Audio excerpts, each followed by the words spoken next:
Hello guys, ഇപ്പം ഞാൻ ഈ ഒരു വീഡിയോ ചെയ്യുന്നതെന്ന് പറഞ്ഞാൽ എൻ്റെ അടുത്ത് കുറേ പേര് ചോദിക്കുന്നുണ്ട്. അതായത് ഞാൻ ആ ഫസ്റ്റത്തെ വീഡിയോ റീച്ച് ആയതുകൊണ്ട് എന്നെ അറിയാവുന്നതോ അറിഞ്ഞൂടാത്തതായിട്ടുള്ള കുറേ പേരുടെ അടുത്ത് ചോദിക്കുന്നുണ്ട്, എന്താണ് എൻ്റെ കാലിന് പറ്റിയത്, എന്താണ് പ്രശ്നം, ഇപ്പം എങ്ങനെയുണ്ടെന്ന്.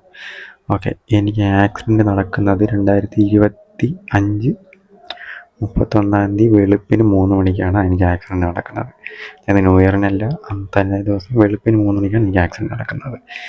കാറ് വന്ന് കാലിലാണ് ഇടിച്ചത്. ഞാൻ വണ്ടിയിൽ പോയായിരുന്നു, കാറ് ലെഫ്റ്റ് സൈഡിൽ നിന്ന് കയറി വന്ന് കാലിലാണ് ഇടിയുണ്ടത്.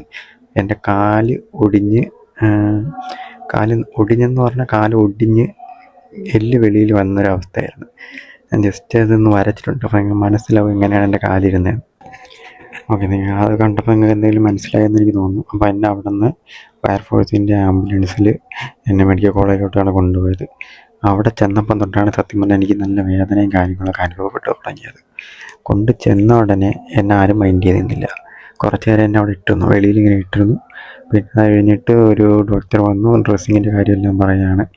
അപ്പോൾ എൻ്റെ അടുത്തൊരു അവിടെ ഈ മുറിവൊക്കെ ഇങ്ങനെ ഡ്രസ്സ് ചെയ്യാൻ നിൽക്കുന്ന ഒരു ചേട്ടൻ വന്നിട്ട്, വൈറ്റ് ഇട്ടൊരു ഡ്രസ്സ് ഇട്ടൊരു ചേട്ടൻ വന്നിട്ട്, ഡോക്ടറല്ല എന്തായാലും, വന്നിട്ട് ഞാൻ ചോദിച്ചു വിരൽ അനക്കാൻ പറ്റുമോ എന്ന് ചോദിച്ചു. ഓക്കെ, അപ്പം ഞാൻ വിരലിങ്ങനെ അനക്കുന്നുണ്ട് ചെറുതായിട്ട്. അപ്പോൾ എടുത്ത വായിൽ അയാൾ പറയണം, ആ വിരൽ അനക്കില്ല, കാലങ്ങ് മുറിച്ച് കളയാം. ഡോക്ടർ വന്ന് നോക്കുകയോ ഒന്നുമില്ല, നേരെ അയാൾ എൻ്റെ അടുത്ത്, അയാളാണ് എന്തോ ഡോക്ടറല്ല അയാൾ ഡോക്ടറായിട്ട് തന്നെ അങ്ങ് പറയുകയാണ്, വിരലാണെങ്കിലേ കാലങ്ങ് മുറിച്ച് കളയാം എന്നുള്ളതാണ് അയാൾ പറഞ്ഞിട്ടുള്ള കാര്യം. അത് കഴിഞ്ഞിട്ട് എനിക്ക് കാല് ചരിഞ്ഞ് കിടക്കുന്നതുകൊണ്ട്, അതായത് കാല് തിരിഞ്ഞിരിക്കുന്നതുകൊണ്ട് അത് നേരെ വെച്ചിട്ട് ജസ്റ്റ് ഒന്ന് ബാൻഡേജ് ഇട്ടുക എന്നുള്ള ഓപ്ഷനായിരിക്കും അവരാദ്യം ചെയ്തത്. പക്ഷേ അതിന് വേണ്ടി എന്നെ അവിടെ ഇട്ട് കൊന്നില്ലെന്നേ ഉള്ളൂ. ഞാൻ കാലൊടിഞ്ഞ് അവിടെ കിടന്നിട്ട് ഞാൻ വിളിച്ചില്ല. പക്ഷേ ഇവിടെ കൊണ്ടുവന്ന് ഇവർ ഈ പിടിച്ച് എന്നെ ഞാൻ എന്തോ അങ്ങേരെന്ന് പൈസ കടം മേടിച്ചിട്ട് തിരിച്ചു കൊടുക്കാത്തതാണെന്നാണ് അങ്ങേരെ എൻ്റെ അടുത്ത് കാണിച്ചത് ദേഷ്യം. ഇനി രാത്രി ഉറങ്ങാൻ സമ്മതിക്കാത്തതുകൊണ്ടാണ് എന്താണോ എന്തോ അയാൾ എന്നെ വലിച്ചു പിടിച്ച് എൻ്റെ ഇടത്തെ കാല് മുകളിൽ തൊട്ടങ്ങ് വിരൽ വരെ എനിക്ക് മുറിവായിരുന്നു.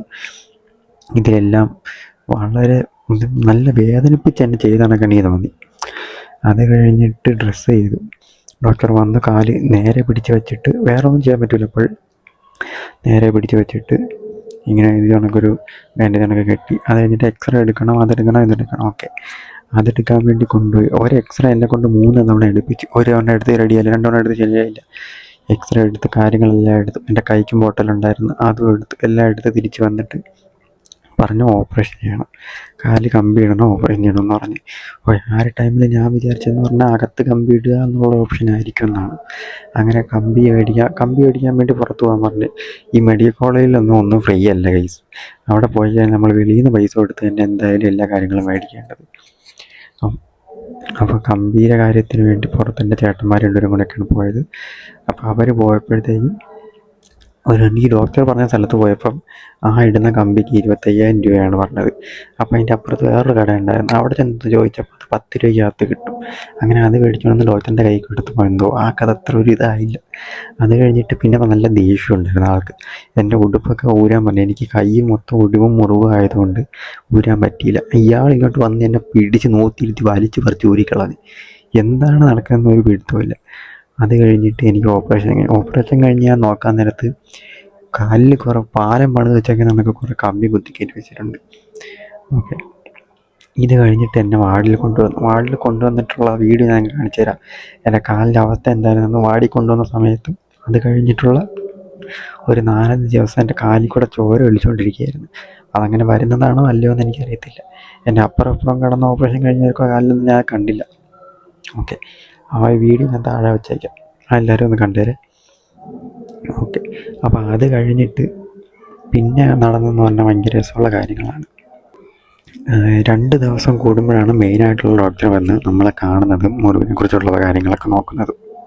ഓക്കെ, എനിക്ക് വാർഡിൽ ബെഡെല്ലാം കിട്ടി. അവിടെ വന്നുകൊണ്ടിരുന്ന നഴ്സുമാരെല്ലാം നല്ലതായിരുന്നു, നല്ല സ്നേഹത്തോടെ. നമുക്ക് ഒരു പേഷ്യൻ്റായിട്ട് കിടക്കുമ്പോൾ എന്താണ് ആവശ്യമുള്ളത് അതാണ് കാര്യം. അവിടെ എല്ലാം പെരുമാറ്റവും രീതികളും എല്ലാം. അത് കഴിഞ്ഞ് നമ്മൾ ഈ കൂട്ടത്തോടെ കുറേ ഡോക്ടർമാർ വന്ന് നമ്മളിങ്ങനെ നോക്കും, അവരെല്ലാവരും അടിപൊളിയായിരുന്നു. പക്ഷേ എന്നെ ഓപ്പറേഷൻ ചെയ്ത സമയത്തുള്ള ആദ്യത്തെ ഡോക്ടർ എന്നെ കണ്ടിട്ട് അയാൾ എന്നെ മൈൻഡ് ചെയ്യുന്നില്ല. എനിക്കതിൻ്റെ കാര്യം ഇപ്പോഴും പിടികിട്ടിയിട്ടില്ല. പക്ഷേ പുള്ളിക്കാരൻ എന്നെ നോക്കുന്നില്ല. അങ്ങേരെ നോക്കുന്നത് അപ്പുറത്തെ ബെഡിലുള്ള പേഷ്യൻസിനെയാണ് നോക്കുന്നത്. എന്നാൽ എന്നെ ഓപ്പറേഷൻ ചെയ്ത അയാൾക്ക് എന്താണെന്നുള്ള കാര്യം നോക്കാം. പിന്നെ അത് കഴിഞ്ഞിട്ട് എൻ്റെ കാലിന് മാത്രമല്ല പൊട്ടലിൻ്റെ ആ ഒരു ടിബിയ ഫിബിയ എന്നുള്ള രണ്ടെല്ലാണ് എനിക്ക് പൊട്ടിയിട്ടുള്ളത്. പക്ഷെ അതിന് താഴോട്ട് പാദം മൊത്തം എൻ്റെ പാദത്തിലെല്ല് മൊത്തം പൊടിഞ്ഞു പോയിട്ടുണ്ടായിരുന്നു. അത് ഇവർ നോക്കിയിട്ടോ കണ്ടുപിടിച്ചിട്ടോ ഇല്ല. അതിന് പകരം ആ സൈഡിൽ 2 കമ്പി വളച്ചകത്തോട്ട് കയറ്റി വെച്ചു. അത് കാരണം എനിക്ക് കാൽ അനക്കാൻ പോലും പറ്റാത്ത വിധത്തിൽ വേദനയും നീരുമായിരുന്നു. അങ്ങനെ അത് കഴിഞ്ഞ് അവിടെ നിന്ന് എനിക്ക് 2 ദിവസം കൂടുമ്പോൾ ഡ്രസ്സിങ്, ഇതിനെല്ലാം നമ്മൾ വെളിയിൽ നിന്ന് മരുന്ന് കാര്യങ്ങളെല്ലാം മേടിച്ച് കൊടുക്കണം. ഓക്കെ, ഈ ഡ്രസ്സിങ് സമയത്ത് നല്ല വേദനയാണ്. ഇതെല്ലാം അഴിച്ച് ഒരു നല്ല ബലത്തിലാണ് പിടിക്കുന്നത്. എന്താണ് കാര്യമൊന്നും എനിക്കറിയത്തില്ല. കാലൊക്കെ ഇങ്ങനെ ഒന്ന് വലിച്ചങ്ങ് പൊക്കുകയാണ് ചെയ്യുന്നത്. പിന്നെ മെയിനായിട്ടുള്ള കാര്യം, ഇപ്പം നമുക്ക് മനുഷ്യൻ്റെ കാര്യത്തിൽ അത്യാവശ്യമായിട്ട് കക്കൂസിൽ പോവുക, ടോയ്ലറ്റിൽ പോകുക എന്നുള്ളത് ഒരു അത്യാവശ്യമായിട്ടുള്ള കാര്യമാണ്. അപ്പോൾ എനിക്കും അവിടെ കിടക്കുന്ന മറ്റ് രോഗികൾക്കും കാലിനൊക്കെ ഒടിവുള്ളവർക്ക് എന്തായാലും എണീറ്റ് നടന്ന് പോയി ചെയ്യാൻ പറ്റില്ല. ആ ഒരവസരത്തിൽ നമ്മൾ ഈ ഒരു കർട്ടൻ കണക്കി ഇങ്ങനെ ഒരു സാധനം കൊണ്ട് വയ്ക്കുകയാണ് ചെയ്യുന്നത്. അവിടെ 3 വാർഡിലത്തേക്ക് ആകെ 2 സാധനമേ അതുള്ളൂ. അതും കീറി, ആ തുണി ഇടുന്ന കീറി നശിച്ച 2 സാധനങ്ങൾ.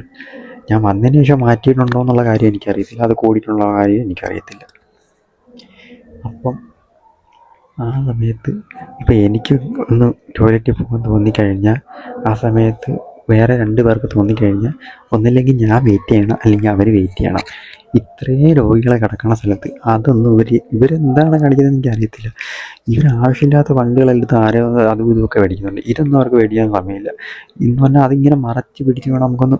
ഇപ്പം എനിക്കിപ്പോൾ അതില്ലെങ്കിലും പോകാമെന്ന് വിചാരിച്ചു കഴിഞ്ഞാൽ എൻ്റെ അപ്പുറത്തും ഇപ്പുറത്തും കിടക്കുന്നവർക്ക് കാണുമ്പോൾ ഒരു ഇത് തോന്നൂലേ അവർക്ക്. അപ്പോൾ അതില്ല. അതിപ്പോൾ എനിക്ക് അത്യാവശ്യമായിട്ട് പോകണമെന്ന് തോന്നിയാൽ അത് അങ്ങപ്പുറത്തെ 3ാമത്തെ വാർഡിലായിരിക്കും. അവിടെ നിന്ന് അതുപോലെ എടുത്തുകൊണ്ട് വന്ന് ഇങ്ങനെ അതാണ് ടയർ പോലും കറങ്ങൂല അതിൻ്റെ. വളരെ മോശമായ കാര്യം. പക്ഷേ എനിക്ക് വൈകിട്ട് പാലൊക്കെ കിട്ടുമായിരുന്നു. ഒരു കവർ പാല് കിട്ടും. പക്ഷേ ആ ഒരു കവർ പാല് കൊണ്ട് നമ്മൾ താഴത്തെ കടയിൽ കൊണ്ട് കൊടുക്കുമ്പോൾ അവർ ആ പാല് മേടിച്ചിട്ട് വെള്ളം ചേർത്ത ചായയാണ് നമുക്ക് തന്നുകൊണ്ടിരുന്നത്. എന്തൊക്കെയാണ് നടക്കുന്നതെന്നൊരു പിടുത്തമില്ല. അങ്ങനെ 8ാമത്തെ ദിവസം എനിക്ക് അവിടെ നിന്ന് ഡിസ്ചാർജ് തന്നു. അവർ പറഞ്ഞു വീട്ടിൽ പോയിക്കളെ. ഈ കമ്പി ഇതെല്ലാം വെച്ച് എൻ്റെ അടുത്ത് പറഞ്ഞു വീട്ടിൽ പോയിക്കോ. പറഞ്ഞപ്പോൾ നമുക്ക് വീട്ടിൽ പോകാൻ പറ്റില്ല. ആഴ്ചയിൽ 2 ദിവസം കൂടുമ്പോൾ ഡ്രസ്സ് ചെയ്യണമെന്ന് പറഞ്ഞു. ഈ കാലും വെച്ച് ഞാൻ 2 ദിവസം കൂടുമ്പോൾ എനിക്ക് എന്തായാലും വണ്ടിയിൽ ഇരുന്ന് പോകാൻ പറ്റില്ല. കാറിൽ പോകാൻ പറ്റത്തില്ല, ആംബുലൻസിൽ പോകാൻ പറ്റും. 2 ദിവസം കൂടുമ്പോൾ എനിക്ക് ആംബുലൻസിൽ പോകാനുള്ള പൈസ ഇല്ലായിരുന്നു അപ്പോൾ. അങ്ങനെ എനിക്ക് എന്ത് ചെയ്തു, ഗവൺമെൻറ് ഹോസ്പിറ്റലിലോട്ട് മാറ്റി തന്നു. ഗവൺമെൻറ് ഹോസ്പിറ്റൽ മാറ്റി തന്നാൽ നമ്മളിവിടെ വർക്കലെടുത്ത ഗവൺമെൻറ് ഹോസ്പിറ്റലിലോട്ട് മാറ്റി തരാമെന്ന് പറഞ്ഞ് അങ്ങനെ ചെയ്തായിരുന്നു. അങ്ങനെ ചെയ്ത് തന്നിട്ട് അപ്പം നമ്മൾ വിചാരിച്ച് ഇനി ഇതിങ്ങനെ കാണിച്ചുകൊണ്ടിരുന്നൊരു കാര്യമില്ല. കാര്യം ഇവർ പറഞ്ഞ് ഇത് കഴിഞ്ഞിട്ട് 20-ാം തീയതി എന്ന് പറഞ്ഞൊരു ഡേറ്റാണ്. ആ ഡേറ്റിന് വന്നിട്ട് OPയിൽ കാണിക്കാൻ പറഞ്ഞു. OPയിൽ കാണിക്കാൻ പറഞ്ഞപ്പോൾ എനിക്ക് മൈൻഡങ്ങ് മാറി. ഇനി ഇവിടെ വച്ചുകൊണ്ടിരുന്നു കഴിഞ്ഞാൽ ഒന്നില്ലെങ്കിൽ എനിക്ക് നേരെ നടക്കാൻ പറ്റില്ല എന്നുള്ളൊരവസ്ഥ എനിക്ക് മനസ്സിലായി. അങ്ങനെ പിന്നെ നമ്മൾ കണക്കൂട്ടി നോക്കിയപ്പം ആ 8 ദിവസം കിടന്നതിൽ എനിക്ക് മൊത്തം ചിലവ് ഒരു 70,000 രൂപ അടുപ്പിച്ച് മെഡിക്കൽ കോളേജിലായിട്ടുണ്ട്. ഓക്കെ, അപ്പം ആലോചിച്ച് വേണ്ട, എൻ്റെ പ്രൈവറ്റിൽ പോവാം. അങ്ങനെയാണ് നമ്മൾ SP മെഡിഫോർട്ടിൽ പോകുന്നതും. അവിടെ നിന്ന് എനിക്ക് ഈ മെഡിക്കൽ കോളേജിൽ 20-ാം തീയതി ചെല്ലാൻ പറഞ്ഞ ദിവസം അതിന് 2 ദിവസം മുമ്പ് SP ഫോർട്ടിൽ വെച്ച് എനിക്ക് ഓപ്പറേഷൻ കഴിഞ്ഞ് കാലിൻ്റെ അകത്ത് കമ്പി ഇട്ടു. അവിടെ ചെന്നപ്പോഴാണ് ഈ എല്ല് പൊടിഞ്ഞ കാര്യം സ്കാൻ ചെയ്തപ്പോൾ മനസ്സിലായത് അവർക്ക്. ഈ പാദത്തിലെ എല്ല് മൊത്തം പൊടിഞ്ഞിരിക്കുന്നത് സ്കാൻ ചെയ്താൽ മനസ്സിലായി. ഇതിൻ്റെ ഇടയ്ക്ക് വെച്ച് ഈ 2 കമ്പി വളച്ച് കയറ്റി വെച്ചെന്നുള്ള കാര്യം ഞാൻ പറഞ്ഞില്ലേ, ആ 2 കമ്പി എടുത്ത് മാറ്റിയപ്പോഴാണ് എൻ്റെ കാലിൽ നീര് കുറഞ്ഞത്. അതായത് ബാക്കിയുള്ള കമ്പികൾ അവിടെ വെച്ചിട്ട് ആ 2 കമ്പി എന്നെ അന്ന് SP ഫോർട്ടിലെ ഡോക്ടർ കണ്ട ഉടനെ എടുത്ത് മാറ്റി. അതവിടെ വയ്ക്കേണ്ട കാര്യമില്ല എന്ന് പറഞ്ഞ് എടുത്ത് മാറ്റി എൻ്റെ കാലിൽ നീര് കുറഞ്ഞു. ഓക്കെ, അപ്പോൾ അത് കഴിഞ്ഞ് ഇവർ പറഞ്ഞ ഡേറ്റിൽ എനിക്ക് കാല് മടക്കാൻ പറ്റി തുടങ്ങി. ഇവർ മെഡിക്കൽ കോളേജിൽ എനിക്ക് 20-ാം തീയതി വന്ന് OPയിൽ കാണിക്കാൻ പറഞ്ഞ ഡേറ്റിൽ ഞാൻ ചെറുതായിട്ട് കാല് മടക്കി തുടങ്ങി. അപ്പോൾ ഇപ്പോൾ എല്ലാവരും പറയും നിനക്ക് പൈസ ഉണ്ടെങ്കിൽ നിനക്ക് ആദ്യം വയ്ക്കൂടെ എന്താ അങ്ങനെ ഇങ്ങനെ എന്നൊക്കെ. ഞാനൊരു കാര്യം പറയാം, ഞാൻ ഇതുവരെ വിചാരിച്ചുകൊണ്ടിരുന്നത് എല്ലാത്തിൻ്റെ അവസാനം മെഡിക്കൽ കോളേജാണെന്നാണ്. അവിടെ പോയി കഴിഞ്ഞാൽ എല്ലാത്തിനും ചികിത്സ ഉണ്ടെന്നാണ് ഞാൻ വിചാരിച്ചുകൊണ്ടിരുന്നത്. ഞാൻ അങ്ങനെ ഒരു തെറ്റിദ്ധരിച്ച് പോയി. പിന്നെ എന്നെ ആദ്യമേ എടുത്തുകൊണ്ട് പോയത് അവിടെയാണ്. എന്നെ നേരെ ആംബുലൻസിൽ കൊണ്ടിട്ടത് അവിടെയാണ്. പിന്നെ പൈസ ഉണ്ടെന്ന് വെച്ചാൽ എൻ്റെ പൈസ ഇല്ല. ഇവിടെ ഈ ചിലവായ പൈസ എനിക്ക് ജോലി സ്ഥലത്തു നിന്നുള്ള കുറേ സഹായങ്ങളും അങ്ങനെ ഇങ്ങനെ കിട്ടിയിട്ടാണ് എനിക്ക് മെഡിഫോർട്ടിൽ ആൾമോസ്റ്റ് ഒരു 3-4 ലക്ഷം രൂപ ചിലവായി. അതെനിക്ക് അവിടെ നിന്നാണ് കിട്ടിയിട്ടുള്ളത്. അല്ലാതെ ഞാൻ ഭയങ്കര റിച്ചായിട്ടോ അങ്ങനെയൊന്നുമല്ല. പക്ഷേ എനിക്ക് നടക്കുക എന്നുള്ളത് എൻ്റെ ആവശ്യമാണ്. അതുകൊണ്ട് ഞാൻ അങ്ങനെ ചെയ്തു.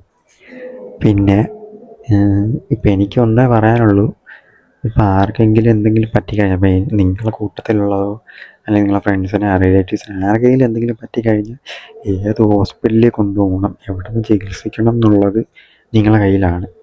അപ്പോൾ അത് നോക്കിയും കണ്ടുമൊക്കെ ചെയ്താൽ ഇത് കണക്കാകത്തില്ല. എനിക്കിപ്പോൾ നടക്കാനുള്ളൊരു ചാൻസ്, അതായത് എൻ്റെ പാത നേരെയാവുന്ന ഒരു ചെറിയൊരു വളവുണ്ട്, അത് നേരെയാവാനുള്ളൊരു ചാൻസ് എനിക്ക് വളരെ കുറവാണ്. അപ്പോൾ എനിക്കിനി ഒരു 2-3 മാസം കഴിഞ്ഞ് കാല് തറക്കാൻ പറ്റും. ഇപ്പം 2 മാസം കഴിഞ്ഞിട്ടുണ്ട്. അപ്പോഴേ എനിക്കറിയാൻ പറ്റും എനിക്ക് നേരെ നടക്കാൻ പറ്റുമോ ഇല്ല എന്നുള്ളത്. എന്തായാലും പ്രതീക്ഷ ഞാൻ കൈവിടുന്നില്ല. അപ്പം ഇത് കണക്ക് ഞാൻ ഇനി ഇടയ്ക്കിടയ്ക്ക് ഇനി വീഡിയോ ഒക്കെ ഇട്ടുകൊണ്ടിരിക്കും. ഓക്കെ, ശരി, ബൈ ഗൈസ്.